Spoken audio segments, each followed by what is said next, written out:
Hello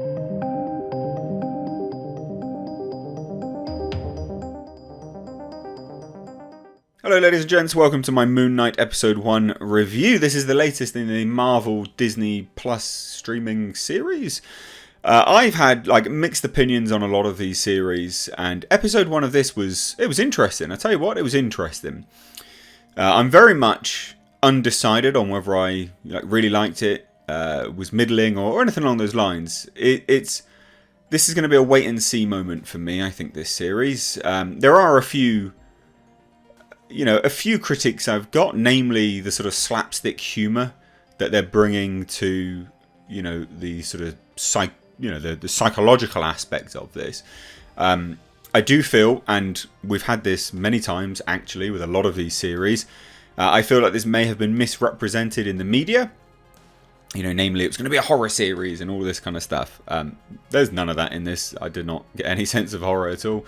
This is Oscar Isaacs playing Stephen and Mark, two individuals, and yeah, interesting. Now this was directed by Mohamed Diab, who I'm going to be keen to see what he directs of this series moving forwards, because I know Justin Benson and Aaron Moorhead directed a few of these episodes as well. Mohamed Diab unfortunately has come out and given really shockingly bad PR to this series, stating that you must film in Egypt if you're going to be filming Egypt, and you must be given this representation, and basically just all this nonsense. And it is nonsense, because in this series,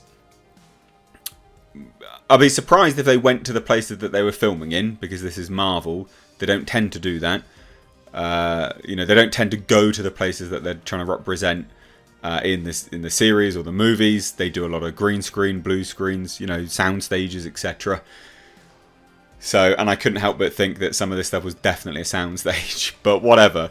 What's the story? Well, we open with Stephen working as a museum, shop operative. I don't know what you'd want to call it, but basically he just works in a shop.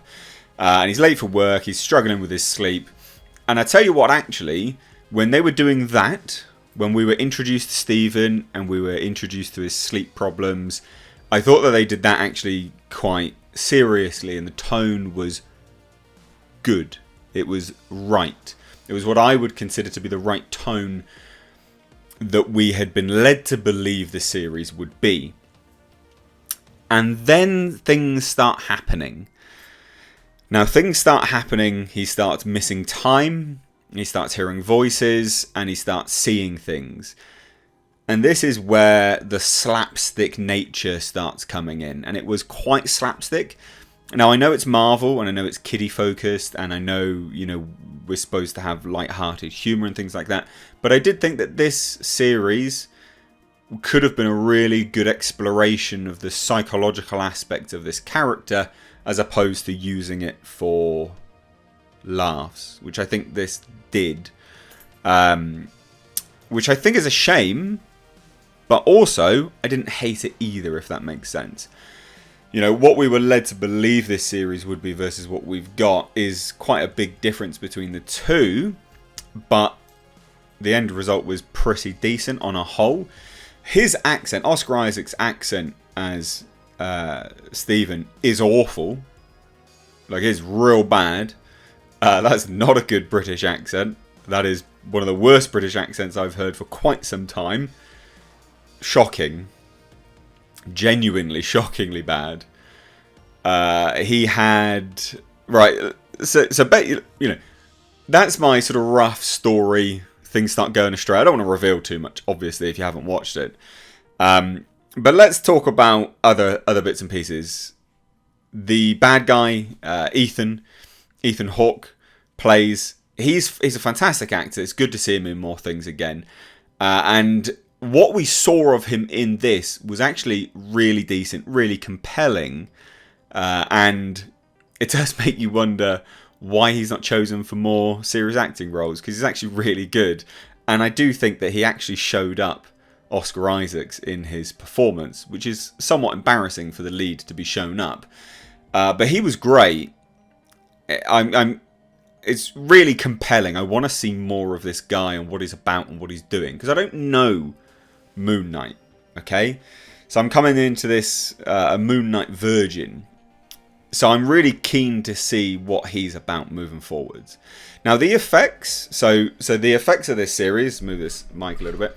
The effects of this series were actually quite inconsistent. There's a car chase scene that is very clearly CGI, as in the cars are CGI, and that was quite bad because it was patently obvious that they were CGI. There was some effects with a cape that was CGI. We talk about doing CGI capes all the time, but that was quite a rough looking CGI cape. Again, it was patently obvious that it was a CGI cape, but it also looked, I mean, you could have just done it. You didn't have to do it. You just had a cape. So it seemed a bit odd to have a CGI cape. But never mind. The effects of like an Anubis-like monster running around, fine. I think that was supposed to be a horror element. It wasn't. It wasn't. It just reminded me of the Chitauri in Avengers, right? Like, it was that level of fear factor. Wasn't scary at all. Now, Khonshu, I think it is. The scenes with Khonshu were slightly scarier, but we'd seen them already in the teasers. They'd revealed them. So that was a massive disservice, I think, to this series. You shouldn't have shown them off, but never mind. You know, Marvel does this all the time. It is what it is. On a whole, look, I'm interested to see what happens moving forwards. The accent was shithouse. The effects were definitely up and down in quality. But overall, I'm intrigued. I do think that they've missed the beat here by, you know, actually seriously exploring this and taking it more seriously. Taking the source material seriously. They didn't have to play it so much for laughs, which I think was a bit of a shame. But all in all, like, I am keen to watch this and see what happens moving forwards. I can definitely see that this is its own thing in the Marvel universe. You can see that, you can feel it, and you know what? That's actually quite good to have as well. You know, have something just completely off. But because it's completely off to one side, they could have taken it a bit more seriously, which I feel is a bit of a shame. The sound design was quite good, actually. There was definitely some moments where the vocals could have been a bit higher. The dialogue should have been a bit louder, so the sound design was... but all in all, well, that's sound mixing, but all in all, the sound design was pretty good. The score was actually really good, actually. I will give the score massive props. I quite liked the score. That's about it, really. There you go. If you've seen it, I'd love to hear what you think. All in all, I'm keen to see more. I'm intrigued. But I have my reservations in terms of what I think that they could have done. I.e. just taking it a bit more seriously. But let me know what you guys think down below. If you're new here, guys, please do hit subscribe, give the video a like, and do share it. It's not entirely wasted potential, because it's not. It was, you know, but it had more potential than what they're digging into thus far. I'm hoping moving forwards we'll see a more serious take on it. But that's quite unlikely.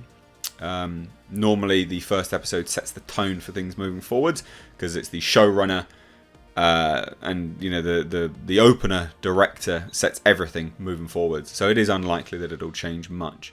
But let me know what you guys think down below. If you're new here, do hit subscribe. Thanks, guys. Take care.